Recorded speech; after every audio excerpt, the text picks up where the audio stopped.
Podcast A Mente que Mente. Na busca do autoconhecimento, uma vida mais equilibrada e saudável. Produção da Rádio BaruchFM.com.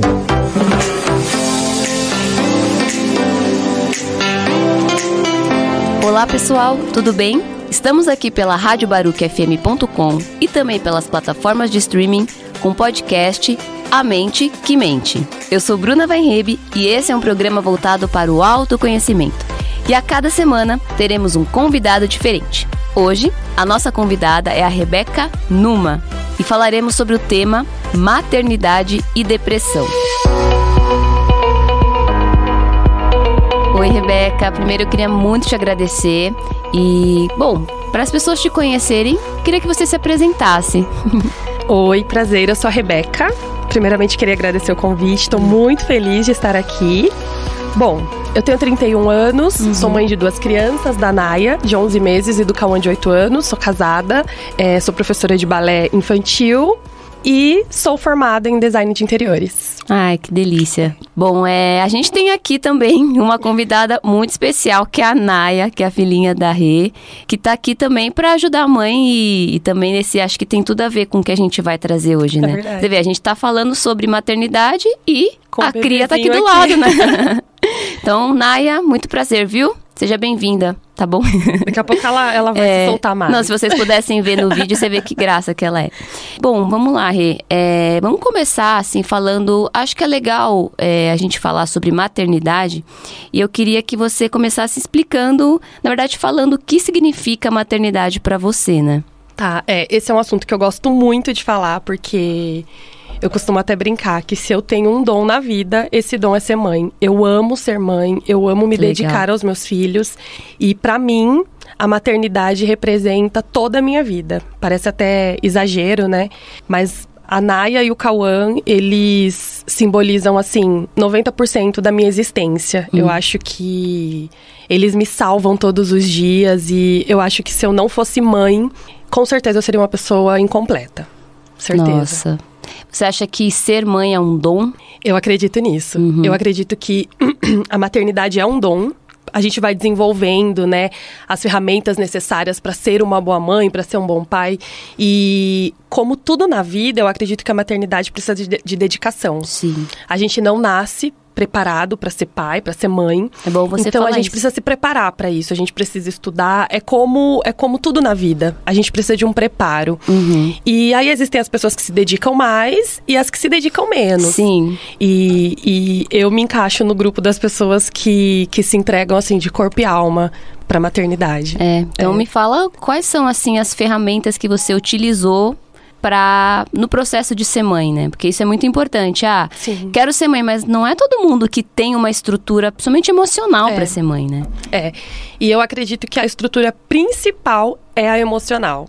Sim. Porque a gente precisa estar bem para cuidar de outra pessoa, né? Ninguém consegue cuidar de outra pessoa se não estiver bem. Sim. E hoje a gente tem vários formatos de família. Tem a mãe solo, tem as 2 mães, os 2 pais, o pai e a mãe. Então, não existe uma família, um perfil de família. Sim, tem a sua família, né? Tem a minha família. E eu acho que o maior preparo para formar uma família, porque a partir do momento que você tem uma criança, ali já é uma família. Com certeza. Independente de como é. Então, eu acho que o maior preparo é o emocional. Tá. Você precisa ter a consciência de que você vai precisar abrir mão de muitas coisas, né? As pessoas romantizam muitas coisas na maternidade, mas é importante pensar nisso. Eu vou precisar abrir mão de muitas coisas e me dedicar. Eu acho que se tem uma palavra que traduz muito bem a maternidade, é essa. É dedicação e entrega. Porque eles precisam muito disso, né?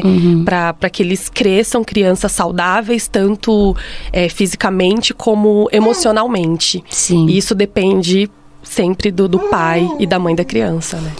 A Naya já tá concordando aqui. Ela concorda. Ela concorda. Ela geralmente concorda comigo. Ai, que delícia. Você falou de abrir mão, né? Teve alguma coisa do que você abriu mão para ser mãe? Bom, do Cauã, eu preciso voltar um pouco no tempo, né? Porque tem a Naya e tem o Cauã também, né? Tem quantos anos? O Cauã tem 8 e a Naya vai fazer 1 ano o mês que vem. E é engraçado como a maternidade é diferente, né? Sim. Quando se tem um filho, quando se tem 2, e daqui a um tempo eu terei 4, porque essa é a meta, eu quero ter 4 filhos. Olha só, corajosa. Todo mundo fala isso. Delícia. Corajosa. Não, mas eu falo corajosa, mas é porque você fala... eu acredito que tem um dom pra ser mãe. Então, se você tem, eu acho maravilhoso. Porque os seus filhos vão ser pessoas incríveis. Eu sempre pensei em ter uma família grande. Eu amo festa, eu amo reunir família, eu gosto de casa cheia. E esse é o meu sonho, assim. Sim. Ter uma família grande e estruturada, né? É isso que é importante. Principalmente. Isso. Então, voltando, né? Quando eu engravidei do Cauã, eu tinha 23 anos. Eu tava casada há 2 anos. Quando eu engravidei do Cauã, eu tive um problema de descolamento de placenta e eu precisei sair do meu trabalho. Precisei por opção, né? Sim. Minha médica ia me afastar, mas eu preferi sair do meu emprego. E fiquei toda a gestação em casa, me cuidando e tudo mais. Quando o Cauã nasceu, ele nasceu com uma síndrome que se chama sindactilia. Que é quando os dedos da mão... Não sei se é só da mão, né? Pra essa síndrome, mas os dedos da mão dele, 2 dedos nasceram grudados. Então ele precisaria passar por uma cirurgia, anestesia geral, centro cirúrgico e tal. Então eu pensei, não vou voltar a trabalhar agora, vou me dedicar a cuidar do Cauã e esperar ele operar. E aí, no meio disso tudo, vieram várias outras notícias, né? Ele precisou ficar na UTI quando nasceu, porque ele teve a síndrome do mecônio, que é quando a criança acaba fazendo cocô, né, na bolsa e tudo mais. O Cauã precisou operar uma mão e depois de 1 ano ele teria que operar outra. Tá. Então ali eu me vi sem saber o que fazer, porque se eu voltasse pro trabalho, depois de 1 ano eu teria que sair para cuidar do Cauã de novo, ele ia ter que operar e tal. Então eu falei, não, eu vou me dedicar exclusivamente a isso e quando tudo estiver bem, quando ele puder ir pra escola e seguir a vida dele, eu sigo a minha. E foi exatamente o que eu fiz. Eu parei toda a minha vida para cuidar do Cauã, ele operou, deu tudo certo. E depois foi até difícil voltar pro trabalho, voltar a ser eu. Porque ali eu só era mãe, eu era mãe 24 horas por dia, eu ficava em casa com ele, cuidando dele. E quando eu me vi nessa situação de eu não sou só mãe, o que eu faço agora? Quem eu sou? Eu não sabia mais quem eu era, eu fiquei perdida nisso tudo. E aí você se dedicou 100%, né? 100% a cuidar do Cauã. E aí foi uma jornada de redescoberta. Quem eu era, o que eu queria fazer. Eu queria voltar pro meu trabalho antigo, eu queria ter um emprego novo. Agora o Cauã não dependeria de mim 100% do tempo. Sim. Como seria não ter alguém dependendo de mim todo o tempo? E ali foi uma jornada bem longa, assim, de autoconhecimento, que me ajudou muito, porque me abriu muitas portas, me levou a realizar muitos sonhos também. Eu acho que esse tempo foi necessário, essa pausa foi bem necessária. Que legal. Naya, você acha que esse momento, então, você se dedicou a ser mãe, mas ao mesmo tempo ele permitiu que você conhecesse uma nova Rebeca, ou de repente uma Rebeca que você não conhecia? Sim, com certeza. Eu nem imaginava que seria tão desafiador. Eu tinha um sonho, assim, de viver da dança, de ser professora e tal. E nunca tinha tido essa oportunidade de me dedicar a estudar e tudo mais. E quando o Cauã começou a seguir, né, a vida dele, entrou pra escola e tudo mais, ali eu tive um tempo pra descobrir o que eu queria da minha vida. Legal. O que eu queria fazer, qual caminho eu queria seguir. E aquele foi um momento muito importante, porque a partir dali eu comecei a me dedicar à dança, comecei a estudar a dança. E aí depois, né, depois de alguns anos, eu consegui viver da dança, que era o meu maior sonho. E hoje eu vejo que foi tudo graças a essa pausa que eu precisei dar na minha vida e para me dedicar a outra pessoa. E é engraçado, né? Legal. Que a realização do maior sonho da minha vida, de um dos maiores sonhos da minha vida, veio a partir da renúncia de mim mesma. De eu ter que abrir mão de mim para cuidar de outra pessoa. E quando tudo ficou bem, eu pude voltar, eu já estava mais estruturada, eu tinha tempo para me dedicar, para pensar no que eu queria. E aí as coisas foram fluindo mais naturalmente. Ai, que coisa boa. Você falou de um ponto importante, que você viu que você era mãe e a sua vida era ser mãe. Eu acho que... E você é muito jovem, você tem 2 filhos, mas você ainda é muito jovem. Tem mães que até hoje ainda prendem o filho ali e tem aquilo como a vida delas, né? Tem como você, de repente, dar uma dica ou falar alguma coisa sobre isso? É porque para as mães é um ponto delicado, né? A gente entender o crescimento do filho. Eu acho que esse é um ponto, assim, crucial na maternidade. É você perceber até quando a criança depende de você 100% do tempo. Hoje eu me controlo muito com a Naya para que ela consiga ter autonomia. Porque geralmente a gente quer ajudar, sempre na melhor das intenções, né? A gente quer fazer pela criança, a gente quer proteger, a gente não quer que caia, a gente não quer que se machuque.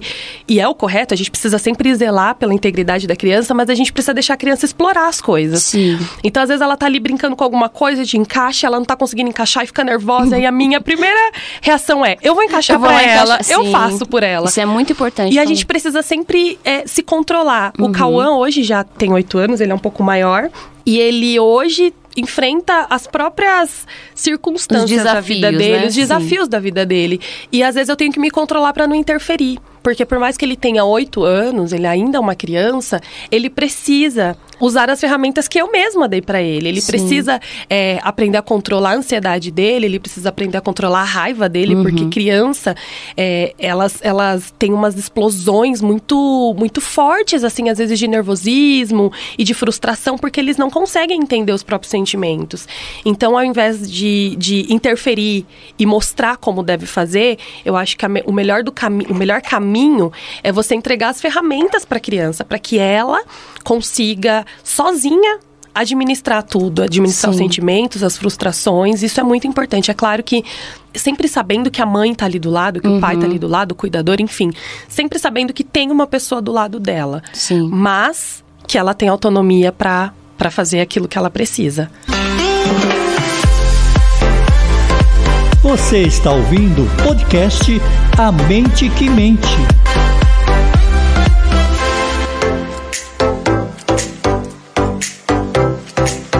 E você que está acompanhando o podcast A Mente que Mente pela radiobaruquefm.com e também pelas plataformas de streaming, eu sou Bruna Weinreb e esse é um programa voltado para o autoconhecimento.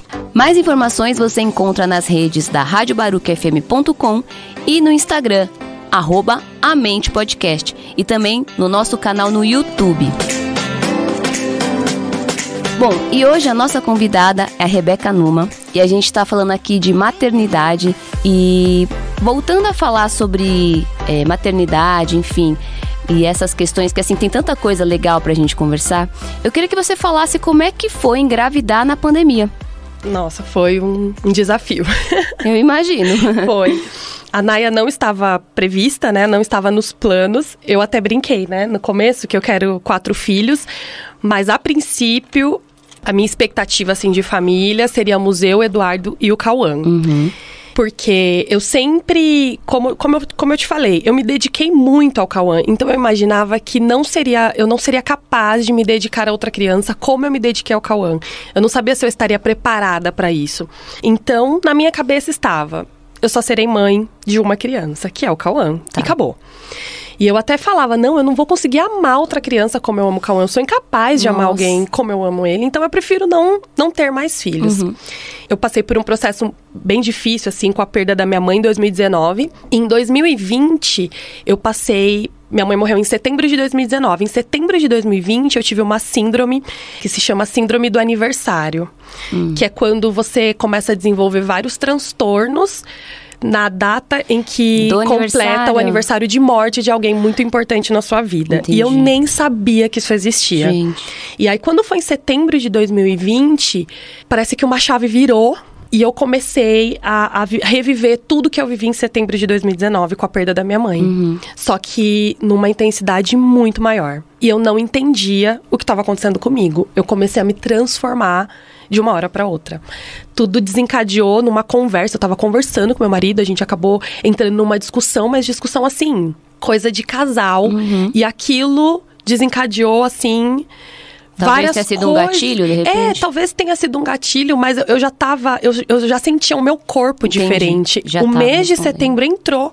eu comecei a me sentir diferente. Eu não entendi o porquê. Nossa. Aí teve um dia que eu comecei a passar mal, do nada, falta de ar. Começou a me dar sensação de desespero. E eu falei, eu vou morrer. Eu não sei o que tá acontecendo comigo, eu tô surtando. E aí eu fui até o hospital.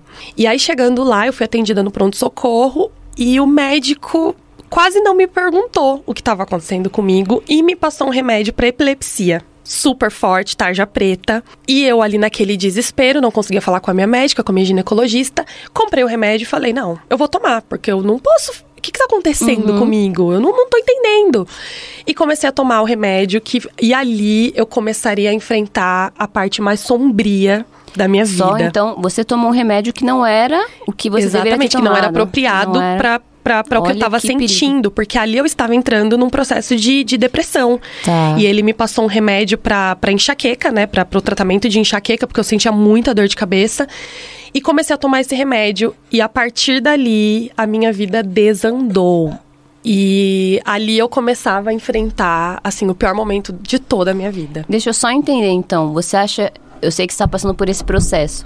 Mas você acha que o remédio fez com que desencadeasse isso ou não? Eu acredito que sim. Gente, eu acredito que olha sim, que perigo.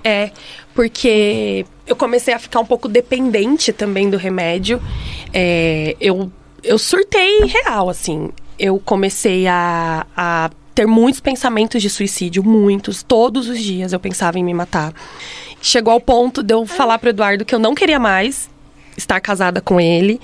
Inclusive, fui atrás de advogado, falei, não, eu vou me separar, porque pra mim nada mais fazia sentido. A morte da minha mãe gritava dentro de mim, aquela coisa de que eu nunca mais veria minha mãe, de que eu tinha perdido uma parte muito importante da minha vida e que eu não conseguiria mais viver sem ela. Então, ali a minha vida toda começou a se resumir na perda da minha mãe. Então, pra mim, não fazia mais sentido nem ser mãe. Eu não conseguia pensar nem no Cauã. Eu pensava, ele tem o pai dele, se eu morrer hoje, o pai dele cuida. Então, eu fui atrás de advogado, fui atrás de apartamento, eu vou embora. E nesse momento, foi muito importante a parceria. Porque o Eduardo ficou o tempo todo do meu lado. E mesmo eu falando, eu quero ir embora, eu vou me divorciar de você. Imagina o que passou na cabeça dele, exatamente. Né? E aí, o que ele fez? Ele falou, então eu vou te ajudar. Eu vou com você, eu vou procurar apartamento com você, a gente vai fazer isso junto. Que maturidade, meu Deus. E aí eu lembro até num dia que um corretor foi levar a gente pra conhecer um apartamento e era engraçado, assim, né? Nós dois, com o Cauã. E aí o corretor falou, mas essa casa tá boa pra vocês? Esse apartamento não é pequeno? Aí ele, não, ela vai ficar sozinha com o Cauã e tal. A gente tá passando por um processo de separação, mas... Pra ela, se ela gostar, tá tudo certo, tal. Então, ele ficou o tempo todo do meu lado. E o tempo todo ele falava, Rebeca, não é melhor a gente procurar uma segunda opção? Não é melhor a gente procurar outro médico? E ele sempre tomava muito cuidado, porque tudo me ofendia. Tudo me ofendia. As pessoas tentarem me ajudar era muito difícil pra mim. Eu não conseguia aceitar ajuda, porque eu era... a correta, eu era certa, tava todo mundo contra mim, todo mundo tava me abandonando, e o que eu decidisse pra minha vida era assim que eu faria. Até que ele me convenceu a ter uma outra opinião, e aí eu passei com um psiquiatra. Tá. Passei com um psicólogo. Primeiro ele me encaminhou para o psiquiatra. E ali foi aonde as coisas começaram a se encaixar. Tem um tabu muito grande em torno disso, né? De depressão e de psiquiatra. Muito. As pessoas têm um preconceito muito grande. E é bom desmistificar isso. Elas têm um preconceito muito grande em relação a tudo isso. E foi justamente a aceitação de que eu precisava de ajuda, foi o que me curou. E aí eu passei com o meu médico, que é maravilhoso, uma pessoa maravilhosa. E ele ajustou a medicação, me encaminhou para fazer terapia. E ali começou um processo de cura na minha vida. Porque eu consegui me abrir, eu consegui entender o que estava acontecendo. A Naya tá mamando. Tá mamando. Ela gente, quer concordar. É a coisa mais fofa aqui. Ela quer concordar com o que eu tô falando. E ali começou um processo... de cura na minha vida. Comecei a entender as coisas e que a minha vida precisava continuar, eu precisava viver, né? E eu precisava entender que a vida, esse é o natural da vida. As pessoas morrem, eu vou perder pessoas, mas isso não quer dizer que a minha vida tem que acabar. Sim. Eu tenho que continuar a viver, eu tenho que encontrar felicidade em outras coisas, em outras pessoas. Claro que eu sempre me recordo da minha mãe. Hoje eu consigo me lembrar da minha mãe e sorrir e ser feliz lembrando da minha mãe. Não vem mais aquela sensação de desespero, de pavor. Eu só consigo sentir gratidão pela mãe que eu tive, que foi maravilhosa, e ter a paz no coração de que tá tudo bem. Era necessário que fosse dessa forma. Que passasse por isso, exatamente. Por mais que doesse. Exatamente. Eu acho que a sua mãe ficaria muito feliz de saber que vocês estão bem, né? Sim. E dá pra gente fazer outro tema sobre o luto. Eu acho que é um tema aqui muito bom. Bom, assim, pra quem passar pras outras pessoas, né? Sim. O Eduardo, então, foi fundamental nesse processo, né? Seu marido. Foi, muito. Que muito parceiro, mesmo. Né? Demais, Que demais. Parceiro. Fico feliz, assim, de tudo ter dado certo pra gente. Ai, que bom, graças a Deus. Porque foi através da parceria dele que eu consegui enxergar a pessoa que ele é e que era a pessoa que eu realmente queria ter do meu lado. Às vezes você não ia enxergar de outra forma, né? Exatamente. Que legal. Rê, como é que você, agora, né, falando de todo esse processo de ser mãe, como é que você enxerga o mundo pros seus filhos? Esse mundo maluco, mas que eu também enxergo que tem muita esperança. Como é que você enxerga? Sim. Hoje eu consigo entender que o mundo vai depender da criação dos meus filhos. Sim. Então hoje eu tento ensinar valores para eles. A gente tem as nossas crenças, a gente tem as coisas naquilo que a gente acredita. Mas o que eu sempre ensino pro Cauã é que a nossa verdade nunca vai ser absoluta. A gente tem que seguir a nossa vida da forma que a gente acha correto, que faz sentido, mas a gente sempre tem que respeitar as escolhas das outras pessoas. A gente nunca tem que interferir, julgar, discriminar. Então, é um trabalho árduo de você formar um cidadão, né? Ensinar a criança. Uma responsabilidade, exatamente. Né? Então, hoje eu prezo muito por isso. A gente tem muitos momentos de conversa na minha casa. Na minha casa, a gente gosta muito de sentar na mesa, no café da manhã e conversar sobre a vida, sobre o dia, sobre a escola, sobre o trabalho. Senão não faz sentido, né? A gente não gosta... Eu amo esses momentos em que a gente consegue sentar e conversar. E nesses momentos é onde eu tento passar esses valores pro Cauã e futuramente pra Naya, que eu acho que são muito importantes. Para que o mundo seja melhor, eu preciso que os meus filhos sejam bons. Com certeza. E para que eles sejam bons, você precisa estar bem, né? Exatamente, exatamente. A mente que mente. E o podcast A Mente que Mente vai ficando por aqui. E eu gostaria muito de agradecer a Rebeca Numa por essa conversa que pra mim poderia durar horas, né? E eu queria que você deixasse uma mensagem final para as pessoas que estão escutando a gente. Bom, eu agradeço o convite. Bom, eu acho que se eu pudesse deixar alguma mensagem, seria que a vida vale a pena ser vivida. Sabe, no começo eu falei, né, que eu tinha muita dúvida se eu conseguiria amar outra criança, se eu conseguiria ser mãe novamente. E quando a Naya nasceu, quando eu engravidei da Naya, eu tinha muito esse pensamento de que, meu Deus, eu acho que eu vou morrer no parto, eu não vou conseguir, vai dar tudo errado. E quando eu deitei na maca pra cirurgia, pra cesárea, eu falava isso pro Eduardo: eu tô com uma sensação de que eu vou morrer. E quando a minha médica tirou a Naya da minha barriga ali, eu tinha certeza de que a Rebeca estava morrendo de verdade, porque ali eu renasci. A Rebeca que eu era ficou... De arrepiar essas coisas, mas é muito real, assim, a Rebeca que eu era ficou ali. E eu renasci junto com a Naya. Ela trouxe coisas pra minha vida que eu jamais imaginaria viver. Ela trouxe uma alegria e uma cura pra mim que eu jamais imaginaria ser possível através de uma criança, através de um filho. E hoje...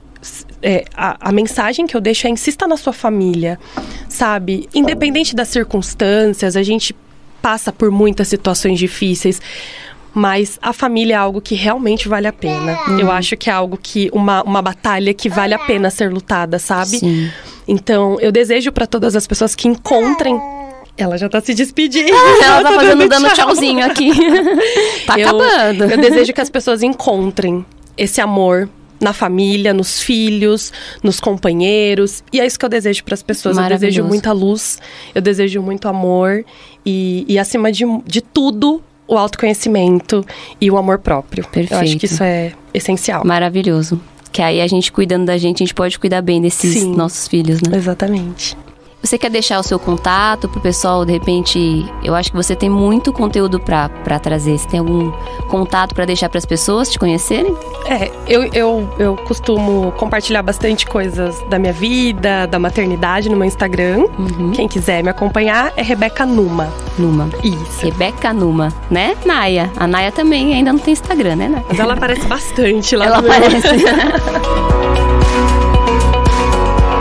Bom, pessoal, eu deixo o convite para que vocês escutem os próximos episódios e nos acompanhem nas redes sociais. Pelo Instagram, @amentepodcast, e também no YouTube, A Mente que Mente.